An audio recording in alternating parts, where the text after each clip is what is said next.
Je vois maintenant dans un paragraphe 3 les opérations d'intérêt national. Il s'agit là encore, enfin oui, paragraphe 3. Il s'agit là encore d'opérations de construction ou d'aménagement que l'État a les moyens d'imposer, alors que dans un État décentralisé, eh bien, les communes ou intercommunalités disposent du pouvoir de fixer les règles d'urbanisme. Et donc, qui pourraient éventuellement, c'est vrai qu'ils pourraient aller à l'encontre des projets que l'État souhaite voir se réaliser. J'ai vu auparavant les opérations d'intérêt général, qui sont des opérations menées par une collectivité publique, quelle qu'elle soit, et que le préfet déclare d'intérêt général et qui obligera la commune à adapter son PLU pour permettre la réalisation du projet. Maintenant, les opérations d'intérêt national, elles existent depuis longtemps, mais c'est la loi Elan, loi du 23 novembre 2018, portant évolution du logement, du logement, de l'aménagement et du numérique, loi Elan, 23 novembre 2018, qui en donne une définition. Voilà ce que dit cette loi qui est codifiée à l'article L102-12 du Code de l'urbanisme. Une opération d'aménagement qui répond à des enjeux. Qu'est-ce qu'une opération internationale? Une opération d'aménagement qui répond à des enjeux d'une importance telle qu'elle nécessite une mobilisation de la collectivité nationale et à laquelle l'État décide par conséquent de consacrer des moyens particuliers, peut être qualifiés d'opération d'intérêt national par un décret en Conseil d'État qui l'inscrit sur la liste des opérations auxquelles cette qualité peut être reconnue et reconnue. Alors, l'État estime qu'une opération d'envergure doit être menée et qu'il doit la prendre en charge.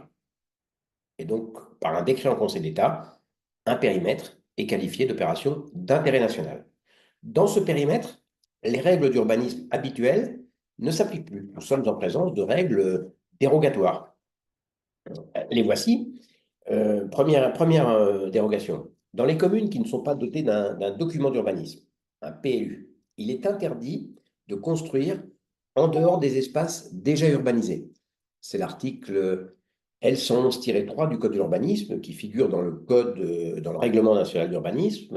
Je l'ai dit, hein, quand une commune n'a pas de document d'urbanisme, eh ben, il est interdit de construire en dehors des espaces déjà urbanisés. Cette règle ne s'applique pas dans une opération d'intérêt national. Il est possible de construire en dehors des espaces déjà urbanisés. Deuxième exception, la commune peut instituer un droit de préemption urbain. Ça, c'est le principe, article 213-1 du Code de l'urbanisme. Donc, la commune institue par délibération le droit de préemption urbain qui va viser certains immeubles de certains quartiers. Et une fois que ce droit de préemption est institué, donc quand le propriétaire vend son bien, la commune peut se substituer à lui en vertu de ce droit de préemption urbain, dès lors qu'elle a un projet arrêté pour mener, qui nécessite l'acquisition de ce bien. Eh bien, ce droit de préemption urbain ne pourra pas s'appliquer dans une opération, dans le périmètre d'une opération d'intérêt national. C'est normal puisque c'est l'État qui est le maître d'œuvre de l'opération d'intérêt national. Il ne faut pas que sa volonté soit contrecarrée par l'exercice du droit de préemption d'une autre collectivité. Euh, Troisième exception, dans les communes dans lesquelles, ou pardon, la commune ou le PCI qui détient le droit de préemption urbain a un droit de priorité sur les immeubles que l'État serait amené à vendre sur le territoire de la collectivité. Ce droit de priorité ne s'applique pas dans une opération, dans le périmètre d'une opération d'intérêt national. Quatrième élément, c'est normalement le conseil municipal ou le conseil de l'EPCI qui est compétent pour approuver le périmètre et le programme d'une zone d'aménagement concerté, ZAC. C'est une opération d'aménagement d'ensemble. Eh bien, ce n'est pas le cas dans le périmètre, toujours pour les mêmes raisons, hein, ce n'est pas le cas dans le périmètre d'une opération d'intérêt national. C'est le préfet qui est compétent pour élaborer, approuver le périmètre à l'intérieur de l'opération internationale, le périmètre d'une zone d'aménagement concerté, c'est-à-dire une opération d'aménagement où on va viabiliser les terrains en vue de construire. Cinquième élément, si je en référence à Besson, dans le périmètre d'une opération d'intérêt national, c'est le préfet qui détient le pouvoir de délivrer les permis de construire. Alors que nous avons vu que quand la commune est dotée d'un PLU, c'est le maire qui délivre les permis de construire au nom de la commune. Exemple, le centre d'enfouissement des déchets nucléaires à Bure, dans la Meuse, a reçu cette qualification d'opération d'intérêt national. Naturellement, le décret qui déclare une opération d'intérêt national peut être attaqué par la voie du recours pour excès de pouvoir. C'est ce qu'ont fait plusieurs associations à propos du centre de Bure, et le Conseil d'État a rejeté le recours dans un arrêt du 1er décembre 2023, numéro 467 331, mentionné dans les tables du recueil Lebon. Alors je vois maintenant dans un chapitre 2, je suis toujours le plan du Code de l'urbanisme, je vois dans un chapitre 2 l'évaluation environnementale. Chapitre 2, donc l'évaluation environnementale. L'évaluation environnementale fait partie des principes généraux de la réglementation d'urbanisme. C'est l'article L104-1 et suivant, les articles L104-1 et suivants du Code de l'urbanisme. Un chapitre lui est consacré. J'ai passé un chapitre de cette partie préliminaire, le chapitre 3 qui est consacré à la participation du public. Ce chapitre comporte un article dans lequel il est également question d'environnement, c'est l'article L103-1, qui dispose que lorsque des décisions des autorités publiques ayant une incidence sur l'environnement relevant du présent code, du code de l'urbanisme, n'appartiennent pas à une catégorie de décisions pour lesquelles des dispositions législatives particulières ont prévu les cas et conditions dans lesquels elles doivent être soumises à participation du public. Dans ces hypothèses, les dispositions des articles L123-19-1 à L123-19-6 du Code de l'environnement leur sont applicables. De quoi s'agit-il? La France a adopté en 2004 la Charte de l'environnement, qui est adossée à la Constitution. Ça veut dire qu'elle a elle a la même valeur que la Constitution. Et l'article 7 de la Charte de l'environnement crée un droit à la participation du public aux décisions ayant une incidence sur l'environnement. Vous voyez, cet article dispose, l'article 7 de la Charte de l'environnement, qui a valeur constitutionnelle, que le public a le droit d'accéder aux informations relatives à l'environnement détenues par les autorités publiques. Ça, c'est le premier droit, le droit d'accéder aux informations, et de participer à l'élaboration des décisions publiques ayant une incidence sur l'environnement. Donc, quand une décision a une incidence sur l'environnement, le public doit pouvoir y participer. Il doit avoir connaissance de qu'une décision va être prise et pouvoir faire ses observations. Et par exemple, récemment, j'ai vu une décision du préfet qui classe sous le régime forestier des forêts d'une commune. C'est une décision qui a une incidence sur l'environnement parce que eh bien, la commune va être soumise à un régime plus strict pour le traitement de sa forêt.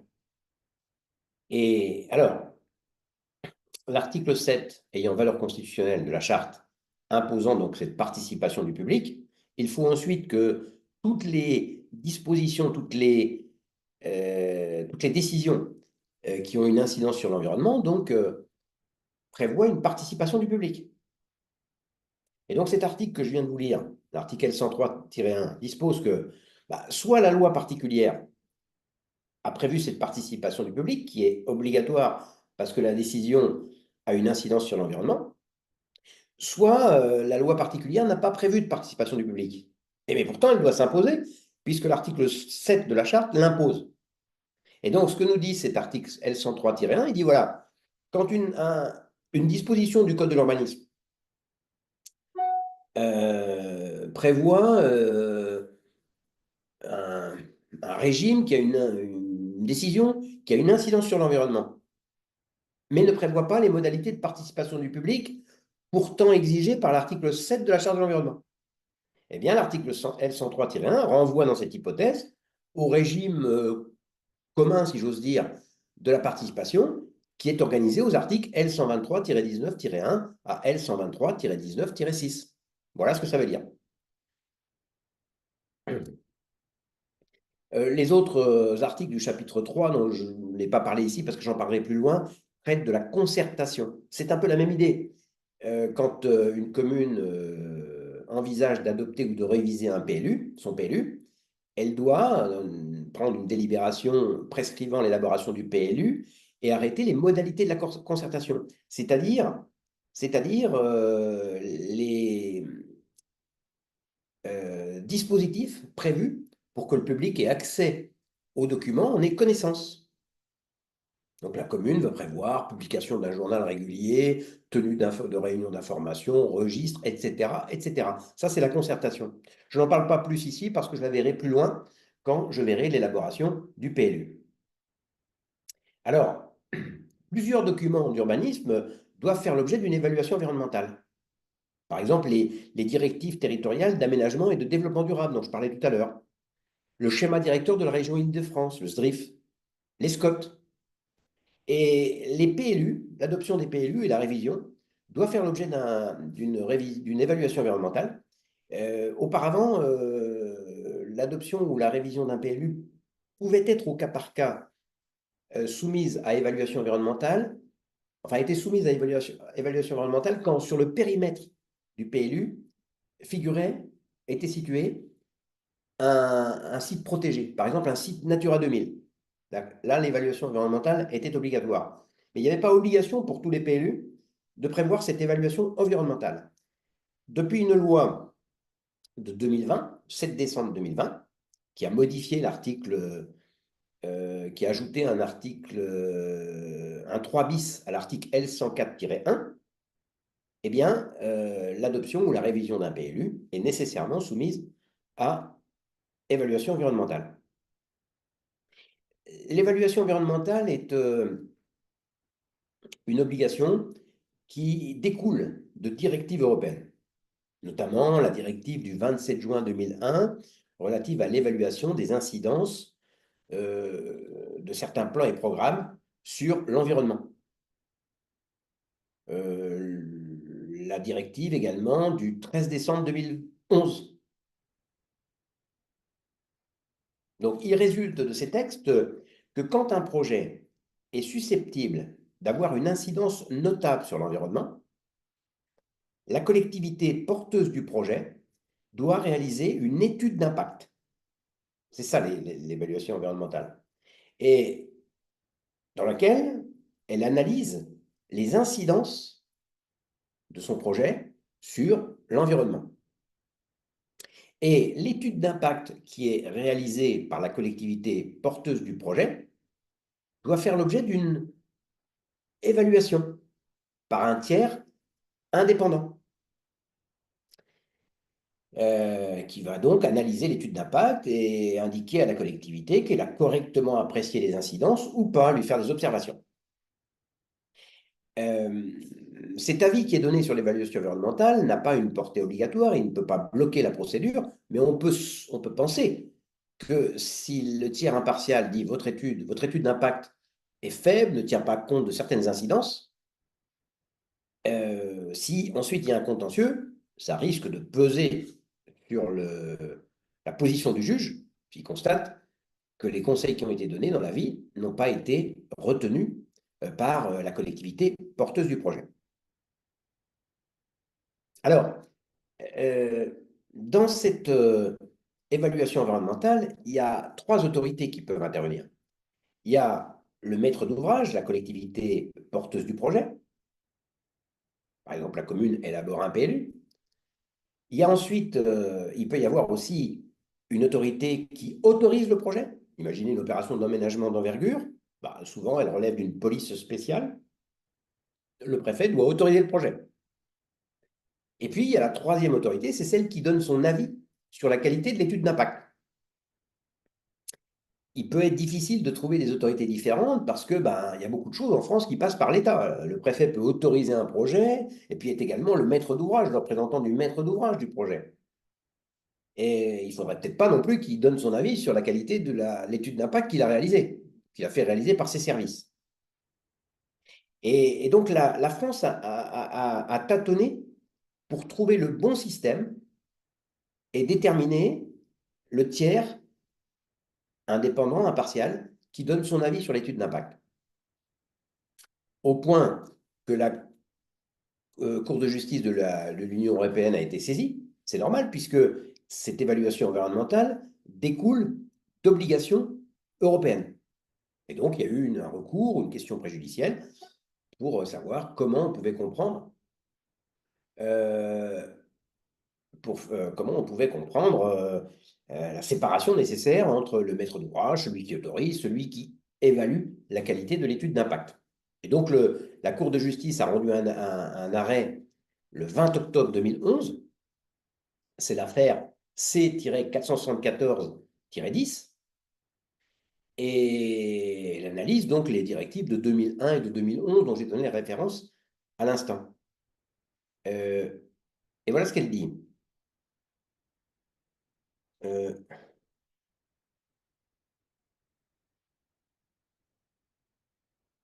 il résulte, voilà ce que dit la Cour de justice,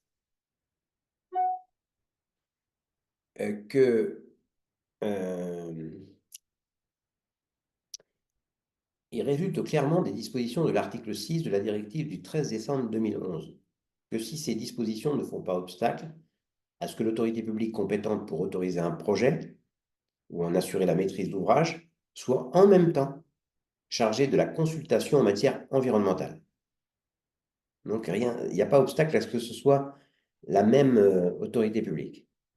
Mais ces dispositions imposent cependant que dans une telle situation, une séparation fonctionnelle soit organisée au sein de cette autorité publique, de manière à ce qu'une entité administrative interne à celle-ci dispose d'une autonomie réelle, impliquant notamment qu'elle soit pourvue de moyens administratifs et humains qui lui sont propres, et soit ainsi en mesure de remplir la mission de consultation qui lui est confiée et de donner un avis objectif sur le projet concerné.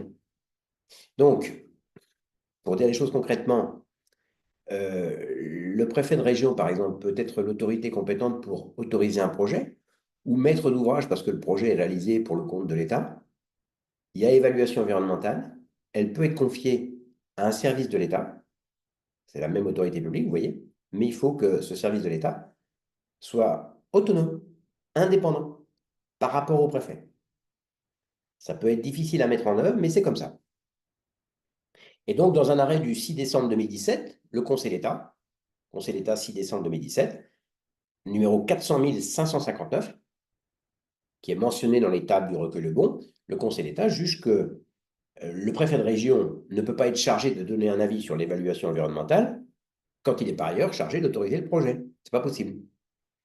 Et alors aujourd'hui, l'article R122-6 du Code de l'environnement désigne l'autorité environnementale, c'est-à-dire l'autorité qui donne son avis sur l'étude d'impact réalisée par le porteur du projet.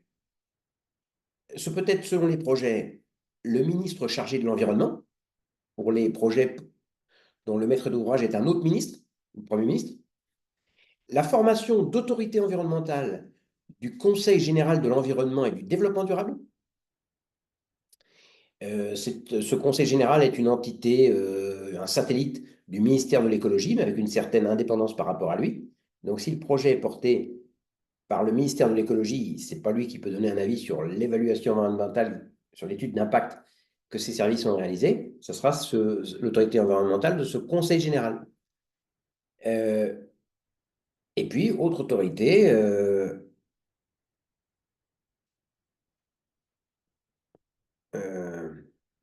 la mission régionale d'autorité environnementale du Conseil général de l'environnement. Et parfois le préfet de région. Pour les PLU, l'avis sur l'étude d'impact est donné par la mission régionale d'autorité environnementale. Vous pouvez aller sur le site de la mission régionale d'autorité environnementale d'Île-de-France et vous verrez les avis qu'elle rend sur les PLU ou révisions de PLU. Alors, section 1, les documents soumis à l'évaluation environnementale. Alors, l'article R 104-8 du Code de l'urbanisme nous en donne la liste, mais notamment, il y a les PLU qui doivent faire l'objet d'une évaluation environnementale lors de l'élaboration, leur révision, s'il est établi après un examen au cas par cas que ces procédures sont susceptibles d'avoir des incidences notables sur l'environnement. Euh, Je disais, donc désormais, l'adoption de PLU est soumise à évaluation environnementale. Le permis de construire, qui est une autorisation d'urbanisme, peut aussi lui être soumis à étude d'impact. Ce n'est pas obligatoire, mais il peut l'être. Vous voyez, par exemple, on peut citer un arrêt du Conseil d'État, du 30 décembre 2020, arrêt du Conseil d'État du 30 décembre 2020, numéro 432 539, mentionné dans les tables du recueil Lebon.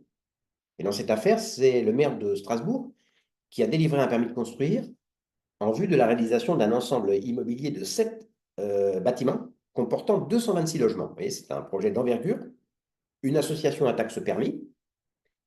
Euh, le projet était soumis à étude d'impact et parce qu'il a des incidences sur l'environnement. Il est donc soumis au principe ERC, éviter, réduire, compenser, qui est un principe qui est figure dans le Code de l'environnement. Quand une personne publique mène une opération d'aménagement qui a des incidences sur l'environnement, elle doit d'abord se demander si elle peut éviter les atteintes à l'environnement. Si elle ne peut pas les éviter, elle doit se demander ensuite si elle peut les réduire. Et si elle ne peut pas les réduire, elle doit les compenser à proximité ou ailleurs. J'arrache des arbres, je dois en planter d'autres. Euh, eh bien, le, le Conseil d'État, en cette affaire, juge que cette opération, du fait de son incidence sur l'environnement, était soumise à étude d'impact et à évaluation, donc, et avis par un tiers indépendant. Euh,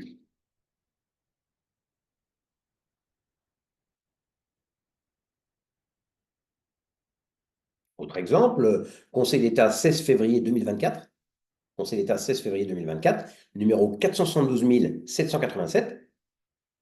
Le maire d'Avignon délivre un permis de construire portant sur la construction d'une déchetterie et d'un bâtiment de 3000 m². Le Conseil d'État constate que l'opération va avoir une incidence sur l'environnement. Elle conduit à l'imperméabilisation d'un site de près d'1 hectare, d'une grande richesse écologique. Le projet est donc soumis à des incidences notables sur l'environnement. Il est soumis à évaluation environnementale. Section 2, le contenu de l'évaluation environnementale. Eh bien, ce contenu est donné à l'article R 104-18. Quel est le contenu de l'étude d'impact? Alors, je ne vais pas tout vous donner, hein, vous irez lire cet article R 104-18 du Code de l'urbanisme, mais dans l'étude d'impact, donc la collectivité porteuse du projet, la commune si c'est à propos d'un PLU, fait une présentation résumée des objectifs du document, de son contenu, et s'il y a lieu de son articulation avec les autres documents d'urbanisme, et avec les autres projets et programmes avec lesquels il doit être compatible. Deuxième élément, une analyse de l'état initial de l'environnement et des perspectives de son évolution, en exposant notamment les zones qui sont susceptibles d'être touchées par le projet. Troisième élément, une analyse exposant les incidences notables de la mise en œuvre du document sur l'environnement.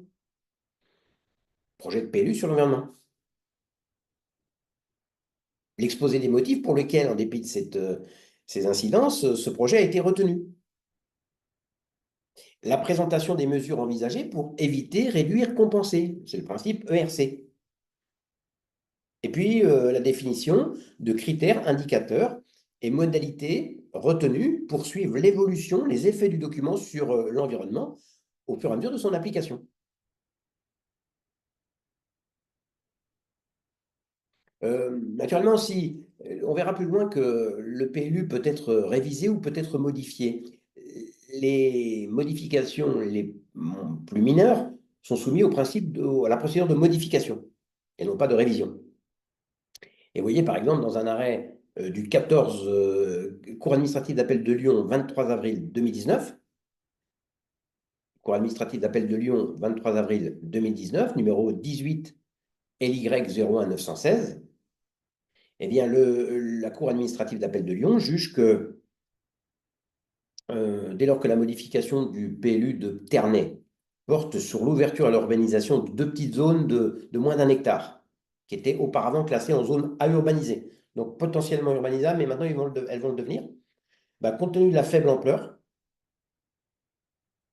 ces zones ne comportant aucun intérêt de point de vue environnemental, faible ampleur, aucune incidence environnementale, la procédure de modification du PLU n'était pas, pour permettre l'ouverture à l'urbanisation de ces zones auparavant classées à urbaniser, eh bien, cette procédure n'est pas soumise à étude d'impact.